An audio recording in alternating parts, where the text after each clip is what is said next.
இப்போ தான் பரமன் நம்ம இளமதியை புரிஞ்சுக்க ஆரம்பிச்சுக்கிறது மட்டும் இல்லாமல் இளமதி கூட எப்பவும் நம்ம துணையாக இருக்கணும், அவளுக்கு பிடிச்ச மாதிரி நம்ம இருக்கணும் அப்படின்ற முழு ஈடுபாட்டோட இப்போ இறங்க ஆரம்பிச்சிட்டாரு. நம்ம இளமதி எந்த இடத்துல தனிச்சு நின்றாலும் அவளுக்கு துணையாக இருக்கணும்னு நினச்சி பரமன் பண்ண ஒரு வேலையினால் இப்போ கலாமா செம்ம கோவத்தில் இருக்காங்க.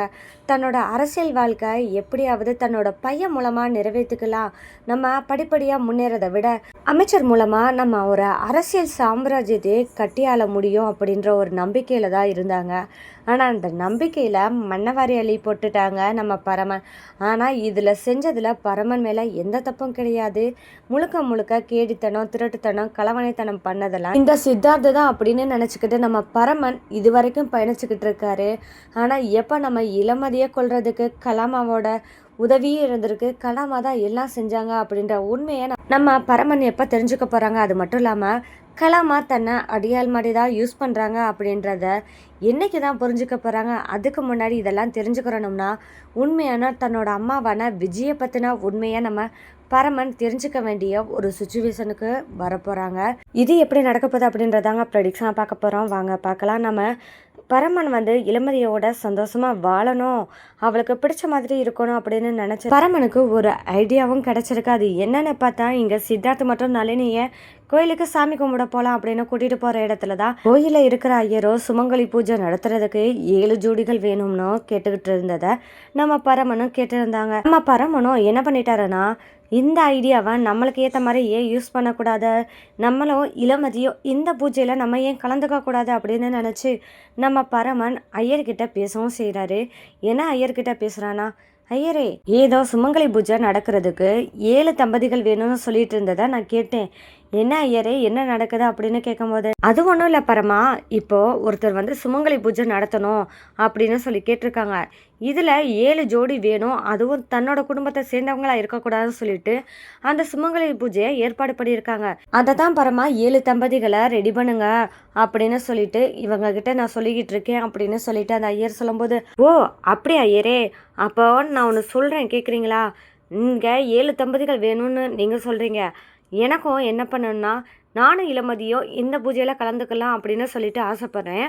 ஆனால் இதை இளமதிக்கு தெரியக்கூடாதுன்னு நினைக்கிறேன், அதனால் சீக்ரெட்டாக மெயின்டைன் பண்ணலாம் அப்படின்னு தோணுது. நீங்கள் என்ன பண்ணுறீங்கன்னா, நான் இளமதியை வீட்டிலேருந்து கூட்டிகிட்டு வரும்போது அவகிட்ட பேசி இந்த சுமங்கலி பூஜையில் கலந்துக்கிற மாதிரி நீங்கள் பண்ணுறீங்க அப்படின்னு சொல்லிட்டு சொல்லும்போது, சரி பரமா நீ சொல்கிற மாதிரியே நான் பண்ணுறேன், எனக்கும் 7 தம்பதிகளில் ஒரு தம்பதி இப்போ கிடச்சிட்டாங்க, மிச்சம் 6 தம்பதிகளை அவரே பார்த்துக்குறாரு, அதனால் நீ இளமதியை எப்படியாவது கூட்டிகிட்டு வா, நான் சம்மதிக்க வைக்கிறேன் அப்படின்னு ஐயா சொல்லிடுறவும், சரி ஐயரே நான் கரெக்டாக இளமதியை எந்த நேரத்துக்கு கூட்டிகிட்டு வரணுமோ அந்த நேரத்துக்கு நான் கூட்டிகிட்டு வந்துடுறேன் அப்படின்னு சொல்லிட்டு நம்ம பரமன், அது மட்டும் இல்லாமல் சித்தார்த், நளினி, இங்கே நம்ம கமலா அம்மா, ரஞ்சிதா மற்றும் இளமதி இவங்க எல்லாரையோட சேர்ந்து நம்ம பரமனும் வீட்டுக்கு போயிடறாங்க. அந்த நேரம் பார்த்து நம்ம பரமன் மனசுக்குள்ளேயே இளமதியை எப்படி வீட்டிலேருந்து கூட்டிகிட்டு வர்றது, அது மட்டும் இல்லாமல் இளமதியை நம்ம கூப்பிட்டா நம்ம அம்மா விடணுமே, சம்மதிக்கணுமே, அவங்ககிட்ட என்ன சொல்லலாம் அப்படின்னு சொல்லிட்டு யோசிச்சுக்கிட்டே நம்ம பரமனும் போகிறாங்க. அப்போ தான் நம்ம இளமதி, என்ன பரமன் ஒரு யோசனையோடயே இருக்கியா, என்ன பண்ணுறான்னு எனக்கும் தெரியலையே, என்னதான் அப்படி தீவிர யோசனையில் இருக்கான்னு தெரியல அப்படின்னு சொல்லிட்டு ஒரு சந்தேக பார்வையோட நம்ம இளமதி வீட்டுக்குள்ளே போயிடறாங்க. இங்கே பரமன் ஒரு பக்கம் என்ன பண்ணுறான்னா, ரூம்குள்ளே போயிட்டு ஐயோ எப்படிடா நம்ம இளமதியை கூப்பிடலாம் அப்படின்னு சொல்லிட்டு இங்கிட்டும் அங்கிட்டுமா நடந்துக்கிட்டே யோசிச்சுக்கிட்டே இருக்காங்க. நம்ம அம்மா கிட்ட எப்படி சொல்லி சமாளிக்கலாம் அப்படின்லாம் யோசிச்சுக்கிட்டு இருக்கும்போது தான் இந்த பக்கம் பார்த்தா நம்ம கலாமா ரொம்பவே சோகத்தில் மட்டும் இல்லாமல் கடும் கோபத்தில் இருக்காங்கன்னே சொல்லலாம். ஏன்னா தன்னோட அரசியல் சாம்ராஜ்யமே நொறுங்கி போகிறதுக்கு மூல காரணம் பரமன் கிடையவே கிடையாது. இதுக்கு துணையாக நின்றது வேணால் பரமனாக இருந்திருக்கலாமே தவிர்த்து மூலமாக இருந்தது இங்கே இளமதி தான். இந்த இளமதி இந்த வீட்டில் இருக்கிற வரைக்கும் நம்மளால் எதுவுமே பண்ண முடியாது அப்படின்னு யோசிச்சுக்க கோபத்தில் இங்கேயும் அங்கேயுமா நம்ம கலாமாவும் இருக்காங்க. கலாமா கூட நம்ம ரஞ்சிதா எப்போவுமே எடுபடி வேலை பார்க்குறது மட்டும் இல்லாமல் ஒருத்தரை பற்றி ஏற்றி விடுறதுலையும் முழுக்க முழுக்க இவங்க தான் காரணமாக இருப்பாங்க. அது மாதிரி தான் இளமதின்னு பேர் சொன்னாலே நம்ம கலாமா கோபத்தில் இருக்கிறவங்ககிட்ட இந்த ரஞ்சிதா, அம்மா இருந்தாலும் இளமதி இவ்வளோ தூரத்துக்கு பண்ணியிருக்கக்கூடாது, என்னதான் இருந்தாலும் உங்ககிட்ட ஒரு வார்த்தை சொல்லிட்டு எதாக இருந்தாலும் பண்ணியிருக்கணும், இப்போ எல்லாரும் முன்னாடியும் உங்களை அசிங்கப்படுத்துகிற மாதிரி இந்த இளமதி பண்ணிட்டாலே அப்படின்னு சொல்லிட்டு இந்த ரஞ்சிதா ஏற்றி விட ஆரம்பிக்க, இந்த மாதிரி ரஞ்சிதா சொன்னதை கேட்டதுமே இங்கே கலாமாவுக்கு கோவம் அதிகரிக்குது. ஏற்கனவே கோவத்தோடு இருந்தவங்க இப்போ மேலும் கோவமாக இருக்கிற அளவுக்கு கொண்டு வந்துட்டாங்க இந்த ரஞ்சிதம். இப்போ என்ன பண்ணுறதுன்னு தெரியாமல், ரஞ்சிதம் உன்னோட வேலையை பார்த்துட்டு கொஞ்சம் வெளியே போறியா, என்னை தனியாக விடு அப்படின்னு சொல்லிட்டு நம்ம கிளம்ப சொல்லுவோம். சரிங்கம்மா அப்படின்னு சொல்லிட்டு நம்ம ரஞ்சிதமும் வெளியே கிளம்பிடுறாங்க. நம்ம இளமதி எப்படி கூட்டிகிட்டு போகணும் யோசிச்சுக்கிட்டு இருந்த பரமனுக்கு ஒரு ஐடியா கிடச்சிருச்சு.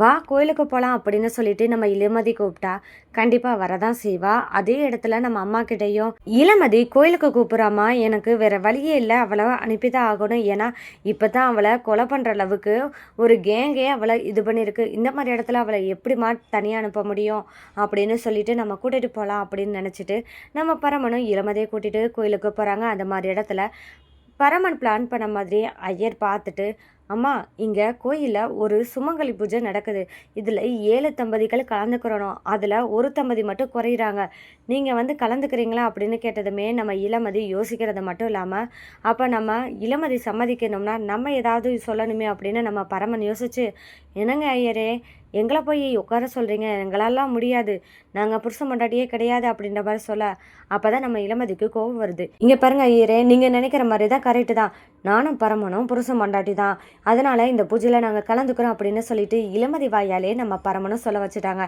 அப்போ நம்ம பரமன் ரொம்பவே சந்தோஷப்பட்டு, அப்பாடி சண்டைக்கோழி கரெக்டாக ஒத்துக்கிட்டேன். ஆனால் ஒன்று, இவகிட்ட நம்ம எதுவுமே காட்டிக்கக்கூடாது, இவன் மேலே பாசம் இருக்கிற மாதிரி காமிக்கக்கூடாது, ஏன்னா இவன் அதையும் சாக்குன்னு சொல்லிட்டு நம்ம தலைமையில் ஏறி உட்காந்துக்குருவா அப்படின்னு சொல்லிட்டு பரமன் கொஞ்சம் பிடிச்சும் பிடிக்காத மாதிரி இளமதியோட கூட சேர்ந்து நம்ம பரமனும் சுமங்கலி பூஜையில் கலந்துக்கிட்டது மட்டும் இல்லாமல் சுமங்கலி பூஜையும் நடந்து முடிஞ்சிருது.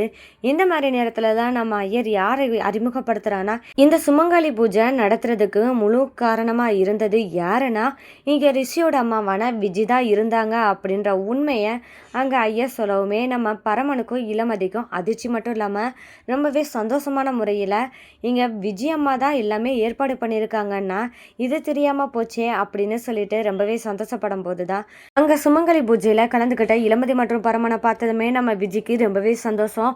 அது மட்டும் இல்லாமல் நம்ம விஜய் ஓடி போய், பரமா இளமதி நீங்கள் எப்படி இங்கே வந்தீங்க, இந்த பூஜையில் நீங்களும் கலந்துக்கிட்டீங்களா, ரொம்பவே சந்தோஷம், நான் நினச்சே பார்க்கல அப்படின்னு சொல்லிட்டு அங்கே இளமதியும் பரமனை பார்த்து ரொம்பவே சந்தோஷப்படுறாங்க.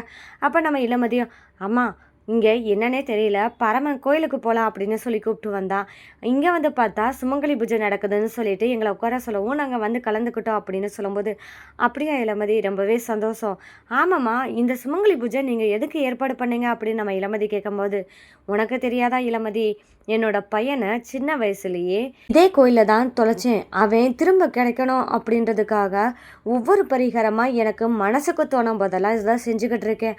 அது மட்டும் இல்லாமல் ரிஷிக்கும் சீக்கிரம் கல்யாணம் ஆகணும் அப்படின்றதுக்காகவும் இந்த சுமங்கலி பூஜைமா அப்படின்னு சொல்லவும், ஓ அப்படியாம்மா, உங்கள் மனசுபடியே நீங்கள் ஆசைப்பட்ட மாதிரியே உங்கள் மூத்த பையன் ஆனந்தும் சீக்கிரம் கிடச்சிருவாங்க, அது மட்டும் இல்லாமல் ரிஷிக்கு கூடிய சீக்கிரம் கல்யாணமும் நடக்கும் அப்படின்னு சொல்லிட்டு நம்ம இளமதி சொல்லிட்டு இருக்கும்போது நம்ம பரமன், இந்த ஆனந்த்ன்ற பேரை நம்ம எங்கேயோ கேள்விப்பட்ட மாதிரி இருக்கே அப்படின்னு சொல்லிட்டு நம்ம பரமன் யோசிக்க ஆரம்பிக்கிறாங்க.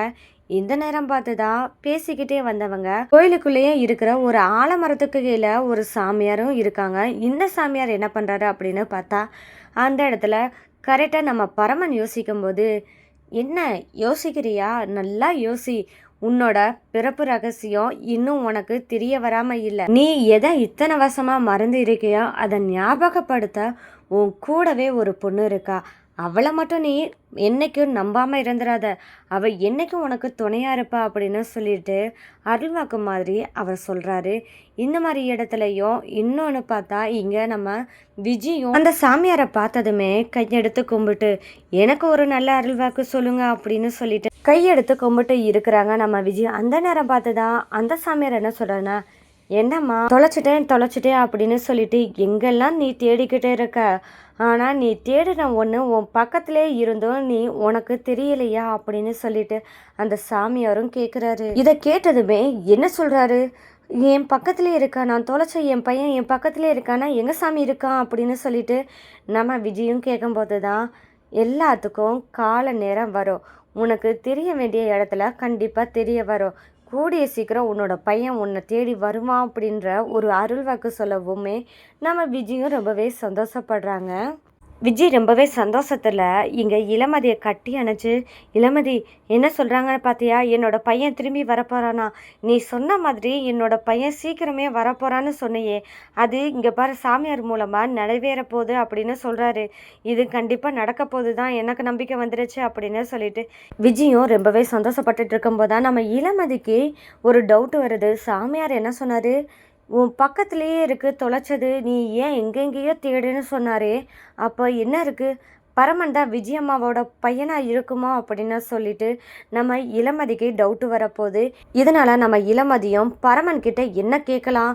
எப்படி கேட்கலாம்? அப்படின்னு இருக்கும்போது கரெக்டான சந்தர்ப்பம் இப்பதான் அப்படின்னு சொல்லிட்டு நம்ம பரமன் கிட்ட கலாமா கிட்ட உன்னோட சின்ன வயசு ஞாபகமா ஏதாவது கொடுத்தியான்னு சொல்லி கேட்கும்போது நம்ம பரமன் ஆமா அப்படின்ற உண்மையை சொல்லும்போது தான் சரி பரமா அத்தை கிட்ட இருந்து எனக்கு ஒரே ஒரு தடவை நான் நீ கொடுத்த அந்த பொருளை மட்டும் நான் பார்க்கணுன்னு ஆசைப்பட்றேன், எனக்கு அதே ஒன்றே ஒன்று செஞ்சு தரியா அப்படின்னு சொல்லி கேட்கும்போது பரமனும் இதை ஏன் கேட்குற இளமதி அப்படின்னு கேட்கும்போது நான் உன்னோட சின்ன வயசில் என்ன ஞாபகார்த்தமாக நீ வச்சுருந்தேன்னு தெரிஞ்சுக்கிறதுக்கு தான் நான் கேட்குறேன் அப்படின்னு நம்ம இளமதி சொல்ல சரி நான் அம்மா கிட்ட கேட்டு வாங்கி தரேன் அப்படின்னு சொல்லிட்டு நம்ம பரமனும் இளமதியை கூட்டிகிட்டு வீட்டுக்கு போகிறாங்க. வீட்டுக்குள்ளே போனதுமே நம்ம இளமதி இங்கே பாரு பரமா தயவு செஞ்சு எனக்கு கேட்டு வாங்கி கொடு அப்படின்னு சொல்லவுமே சரி நான் வாங்கி தரேன் அப்படின்னு சொல்லிட்டு கலாமா ரூமுக்கு நம்ம பரமன் போக இங்கே பின்னாடியே நம்ம இளமதியும் போக அங்கே பரமனும் கலாமாட்ட என்ன கேள்வி கேட்குறாங்கன்னா அம்மா நான் சின்ன வயசில் உங்கள்கிட்ட ஒரு பை கொடுத்து வச்சுருந்தேனே அது உங்கள்கிட்ட இருக்கா அப்படின்னு கேட்குறாரு. இப்போ நம்ம கலாமாவுக்கு கொஞ்சம் பயமாக வருது. என்னடா திடுதப்புன பரமன் தான் கொடுத்த பைய இப்போ கேட்குறானா ஏதோ ஒரு காரணம் இருக்குது. அவன் சின்ன வயசு பார்த்தினா உண்மையாக அவன் தெரிஞ்சக்கூடாது அப்படின்னு சொல்லிட்டா அதை நம்ம எரிச்சிட்டோமே அப்படின்னு சொல்லிட்டு இதை எப்படி நம்ம பரமன்கிட்ட சொல்கிறது அப்படின்னு நம்ம கலாமா யோசிச்சுக்கிட்டு பரமன்கிட்ட என்ன சொல்கிறாங்கன்னா பரமா இது எத்தனை வருஷமாச்சு இப்போ வந்து கேட்குற அதை நான் எங்கே வச்சேனே தெரியலை அப்படின்னு சொல்லிட்டு ஒரு பதற்றத்தோட பரமன் கிட்ட பதில் சொல்கிறாங்க. நான் இருக்கிற கோபத்தில் இப்போ இது வேறையா அப்படின்னு சொல்லிட்டு பரமன் கிட்ட கேட்கவுமே அப்போ தான் நம்ம பரமன் சரிம்மா இப்போ பரவாயில்ல ஒன்றும் பிரச்சனை இல்லை, உங்களுக்கு எப்போ தோணுதோ அப்போ எடுத்து கொடுங்க அப்படின்னு சொல்லிட்டு பரமன் கிளம்பிடுறாரு. இந்த இடத்துல தான் நம்ம இளமதிக்கு கொஞ்சம் டவுட்டும் வருது. இங்கே நம்ம பரமனும் சின்ன வயசில் கொடுத்த பைய கேட்டால் அதை எடுத்து கொடுக்கறதுக்கு ஏன் அத்தை இவ்வளோ யோசிக்கிறாங்க? அது மட்டும் இல்லாமல் அவங்க பதில் சொல்கிற விதத்துல ஏதோ ஒரு தடுமாற்றம் இருக்குது, அப்போது இதில் ஏதோ ஒரு தப்பு இருக்குது அப்படின்னு சொல்லிட்டு நம்ம இளமதிக்கு ஒரு டவுட் வர்றது மட்டும் இல்லாமல் இந்த இதை நம்ம கிளியர் பண்ணியே ஆகணும் அப்படின்னு சொல்லிட்டு கலாமா ரூமுக்குள்ளே நம்ம இளமதி அந்த பை இருக்கா அப்படின்னு சொல்லிட்டு தேடுறது மட்டும் இல்லாமல் அந்த பை அங்கே இல்லை அப்படின்னு தெரிஞ்சதுக்கப்புறம் இங்கே வீடு முழுக்க சுற்றி பார்க்கும்போது தான் நம்ம இளமதிக்கு ஏதாவது ஒரு எவிடன்ஸ் கிடைக்குமா அப்படின்னு பார்க்கும்போது தான் அந்த சட்டையோட துண்டு எரிஞ்ச துண்டு கிடைக்குது. அப்போ இங்கே கலாமா வேணும்னே எரிச்சு போட்டிருக்காங்க அப்படின்ற உண்மையும் தெரிஞ்சுக்க போகிறாங்க. இந்த இடத்துல இது நாள் வரைக்கும் எந்த இதுவுமே எரிச்சது கிடையாது. அப்போ இப்போ எரிச்சிருக்காங்கன்னா ஏதோ ஒரு காரணம் இருக்கும். அது மட்டும் இல்லாமல் வேறு ஏதாவது பொருள் இருந்திருக்குமோ அப்படின்ற விஷயத்த நம்ம தெரிஞ்சுக்கணும்னா வேறு யார் மூலமாக தெரிஞ்சுக்க முடியாது, ரஞ்சிதா வாயால் தான் தெரிஞ்சுக்கிறணும் அப்படின்னு சொல்லிட்டு நம்ம இளமதி இனி ரஞ்சிதத்தை டார்கெட் பண்ணுறது மட்டும் இல்லாமல் ரஞ்சிதத்து மூலமா இனிஷியல் போட்ட அந்த வெள்ளி அணை கயிறு சேட்டுக்கடையில் அடகு வச்ச உண்மையும் நம்ம ரஞ்சிதம் சொல்ல போகிறாங்க. இதை கேட்ட இளமதி சும்மா இருப்பாங்களா? உண்மையிலே பரமன் விஜயோட பையன்தான் அப்படின்னு நிரூபிக்கிறதுக்கு எல்லா ஆதாரையும் தயார் பண்ணுறது மட்டும் இல்லாமல் நம்ம பரமன் கிட்ட விஜய் தான் உங்கள் அம்மா அப்படின்ற உண்மையை நம்ம இளமதியும் கூடிய சீக்கிரம் சொல்ல போகிறாங்க. நம்ம இளமதி இதெல்லாம் கண்டுபிடிச்சிட்டா அப்படின்ற உண்மையை கலாமா தெரிஞ்சுக்கிட்டாங்கன்னா அடுத்ததான் நம்ம கலாமா முடிவெடுக்க போகிறது இந்த இளமதியை இல்லாமல் ஆக்கணும் அப்படின்ற முடிவோட தான் இருக்க போகிறாங்க. இனி இளமதிக்கு வரப்போகிற ஆபத்தை எப்படி இளமதி சமாளிக்க போகிறாங்க, கூட துணையாக நம்ம பரமன் இருக்க போகிறாங்களா அப்படின்றதாங்க இனி வரப்போகிற எபிசோடில் அடுத்தடுத்த ட்விஸ்டாக இருக்க போது.